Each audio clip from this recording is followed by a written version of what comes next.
A very good evening to you. Thanks for joining us on the Thursday edition of the show. I'm Yemi Adebayo. Tonight on the show, we will be talking about the exploits of the Flying Eagles. I do not have to say that. The exploits of the Flying Eagles has surprised most of us, including me, by defeating Argentina. On the show tonight, we will also give you a slice of chess. We have a guest who's already seated in the studio, and of course will be talking to us on what's happening globally, and of course we'll bring it home and look at the things happening in Nigeria, and of course we'll talk about the Federation Cup, look at the FIFA Under-20 World Cup, and of course talk about players, of course saying bye-bye to clubs they've been with for over 10 years. So that's the outlook of the show today. And usually, I'm not alone. Of course, it's a two-man show. My colleague, my partner on the show, Austin Okon-Akpan, joins us now. We're together, and we're taking this ride together. Greetings to you, Austin. I'm eating the apple pie before you say anything. But in any case, it's good to be here. Yeah, I mean, first thing first, give me my flowers, for giving you guys some optimism about that Flying Eagles match against Argentina. I knew that football was going to give us something to talk about, and it did. Sporty greetings to you, wherever you are in the world joining us. It's Sports Tonight on Channels Television. I'm super excited to be here. I mean, particularly that I can come here and speak with confidence that sometimes football can let you down, and then when you least expect, it will also bring you up. I love that story that the Flying Eagles told at the ongoing Under-20 FIFA World Cup in San Juan, beating Argentina 2-0. No one saw it coming. Argentina had a fantastic record coming into that round of 16 fixture. They are six-time champions of the Under-20 World Cup. The Flying Eagles came out of that Group D as best losers, and then they stunned Argentina to advance in the competition. What a story. I love it so much. I can't wait for us to talk about it also. Magnificent 7 for Sevilla. Yeah, I told you and Kendo Idris that Sevilla and Europa League is a match made in heaven. Roma couldn't put us under. All right. I agree with you. All right, let's bring in our guests in the Lagos studio. We're going to have a robust conversation on chess. Then we'll talk about the travails of Jose Mourinho. He says he's frustrated. We'll talk about that for you. All right. So let's get straight into it right about now. We're really, I'm seated now, and of course it's time to introduce our partner in the Lagos studio. Joining us now, Adewale Adeyinka joins us. He's the Vice President of the Nigeria Chess Federation. Greetings to you. Thanks for finding out time to be with us on the show. Good evening, and thanks for having me here today. All right, let's dive straight into it. As you can see, my colleague is waiting in the wings to join in. But first, let's start globally and come back home. There's been the news we're hearing about FIDE, that's the chess, World Chess Governing Body, about what they're doing and how children in Nigeria, schools in Nigeria can benefit. But I know that that's in your purview. So help us connect the dots. How is it going to happen? Okay, thank you. And good evening, Austin. Good to see you again in the studio. The World Body actually come up with a very great initiative that how can we actually grow the number of children that play chess. Right now, the number of children that play chess globally stands at 25 million. So the target is to actually have 50 million at the end of the year. So the maiden edition of this tournament is titled World School Team Championship, where they have selected or they are inviting 50 schools from all around the world. But before the school can actually qualify, there must have been a national tournament in each of the federation. So we've received the invitation. The tournament is going to be held between August 3rd to August 8th in Kazakhstan. Kazakhstan is the host of the event. But locally, we are required to actually have a national championship where we'll have all the schools in Nigeria actually play tournaments from the southeast, from south-south, from the north, and the southwest. But again, we have a very short time to actually make preparations, so we cannot invite all schools to come.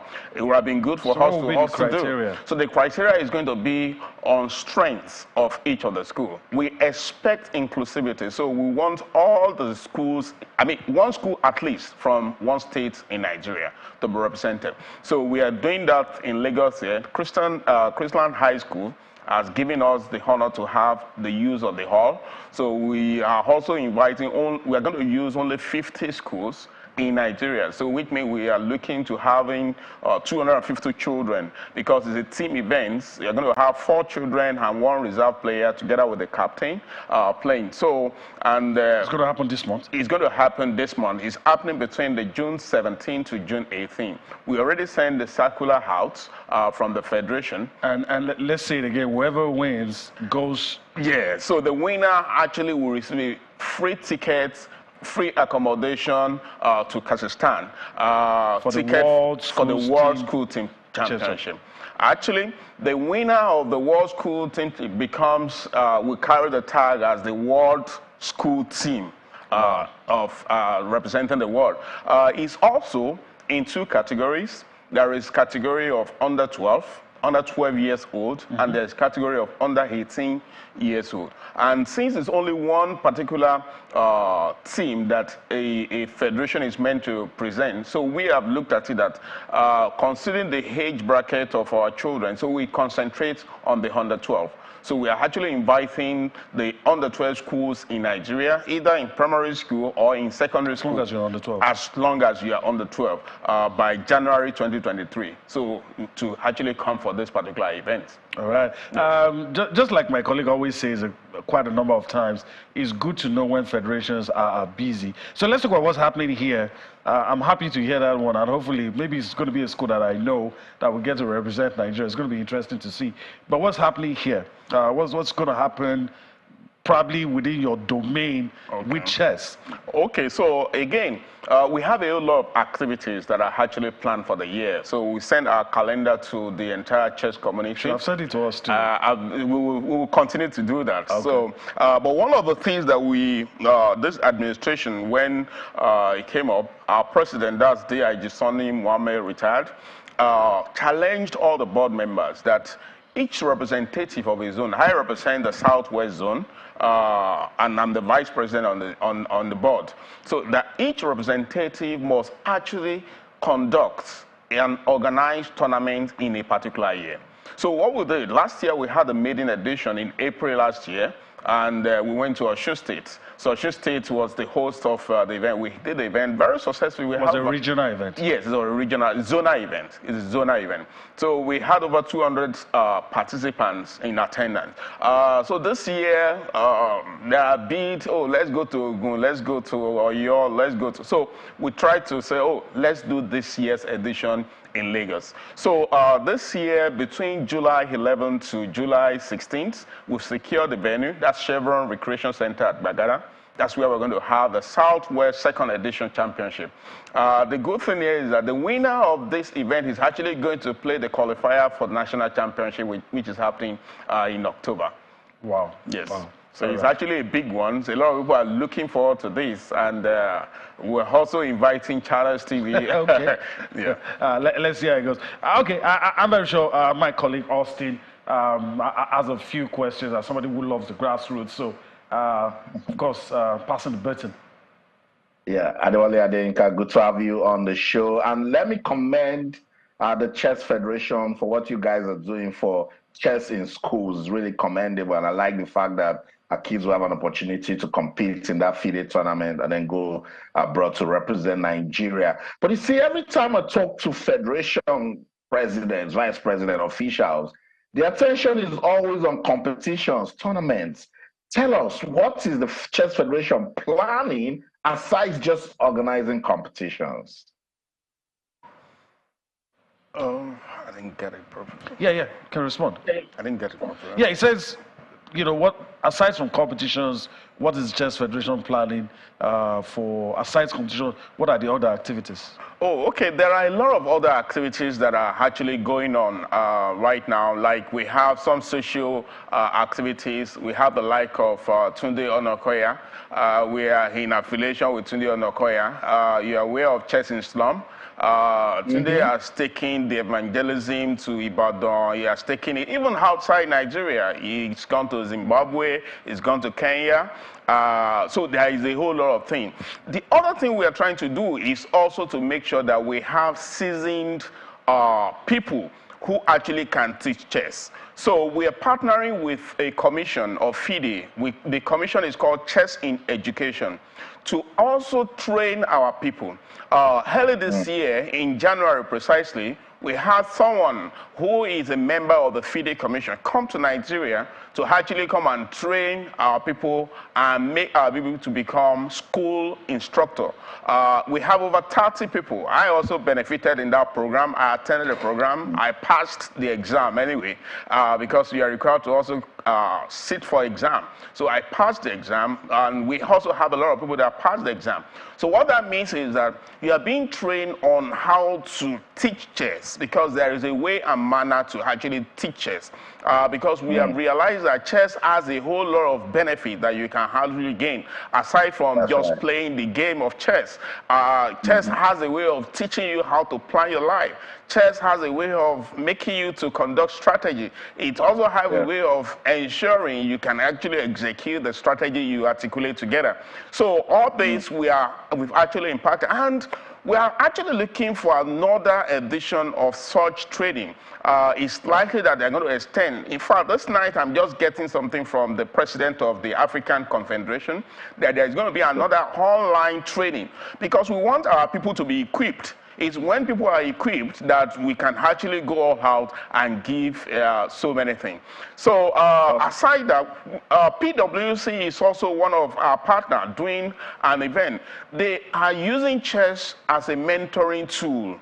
So not just for people playing. And what PwC is doing is actually to go into the public schools. So identify public school within there with about, I think they are using about 5 districts now, district 1, 2, 3, 4, 5 in Lagos State, targeting and identifying schools from all this. And they select their staff to actually mentor this individual in art, in trade, and in so many other things. So we're doing a lot of things apart from playing the game of chess. Awesome. Awesome. Can you hear me? I want to be sure you can hear me loud and clear. Yes, please. now I can hear you now. Awesome. Awesome. I love that. You see, I didn't just want to mention Chess in Slum. You did a great job by bringing the angle of Tunde and Chess in Slum. So well done. I like to see that you guys are getting involved. Now, sports and education in Nigeria is still a thing. We've been struggling to put sports into the educational curriculum. And I know, I've been covering your programs. A lot of schools in Lagos and some parts of Nigeria play chess. What are you guys doing to ensure that we can somehow, because you just talked about the intellectual benefits of playing chess, what can we now do to put chess into the curriculum? Are you guys having that conversation? Okay, so thank you very much. That's very spot on. The truth of the matter is that we have put some kind of policies and communication in place. We need to have an alignment between the Ministry of Youth and Sports as well as the Ministry of Education. Just like you have rightly mentioned, it's not enough for a child to actually play chess as an extracurricular activity in school, but chess needs to be part of the main curriculum. We are having engagements at the local level.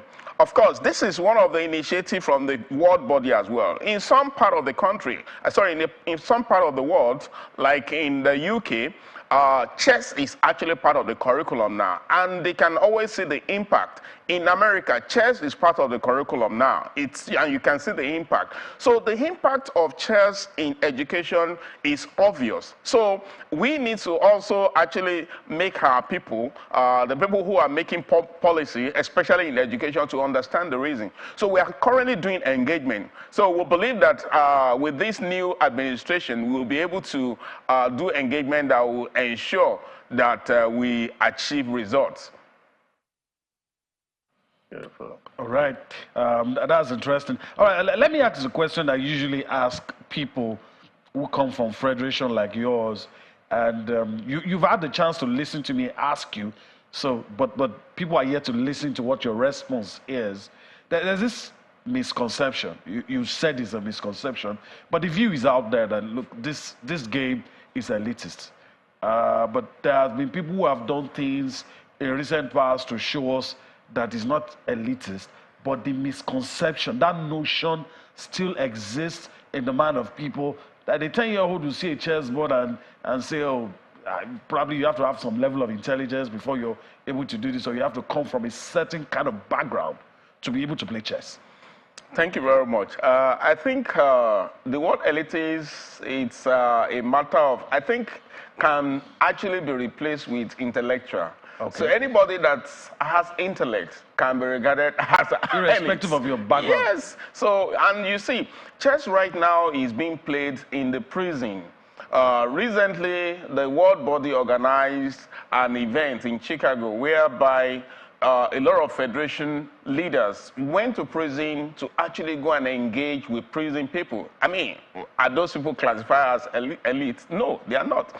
So, so for us, chess is actually a game that can be played by a man, woman, children, elder, boy, girl, anybody. Whether you are from poor family or from rich family, it does not really matter. In fact, we have seen a lot of people come from poor background doing fantastically well in chess right now. So there are a lot of talents. What Tunde Onokoya is doing now, you will see he discovered a lot of talents.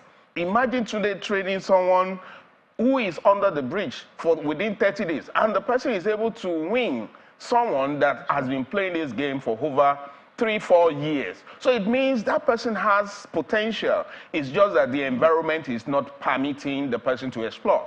So, and that is what we are doing. We are encouraging more. There are a lot of people who are doing chess in slum or chess as a social tool in so many ways. So we continue to encourage these people. So chess, saying is actually an elitist game. It is not. I've been playing chess for so many years, and I don't think I classify myself. Let me throw this in quickly. Yes. You alluded to it when you were speaking with Austin, but I just want you to put it out there. How easy is it to get training? I mean, our mutual friend Tunde knows what I'm referring to. That I know the game, I play the game, but I'm stuck. And you know, at my level, if I know the game, I play the game, and I'm stuck. I'm imagining somebody who doesn't have access to the basics.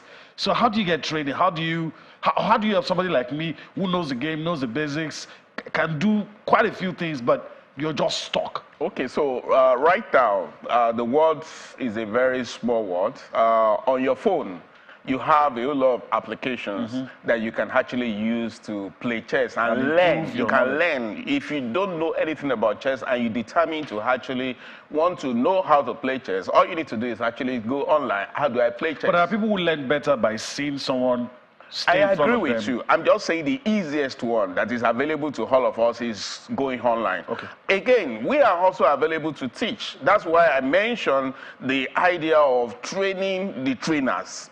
So when we have, imagine today we have 1,000 trainers across Nigeria, and we give an objective that one trainer must train 100 people in a year.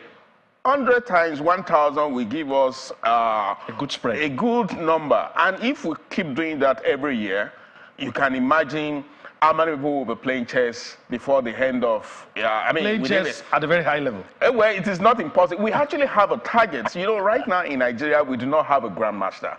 Okay. There is a cadre that you want to get to, that you want to call yourself the boss. So the boss in Nigeria today is more like an international master, IM, we call it IM.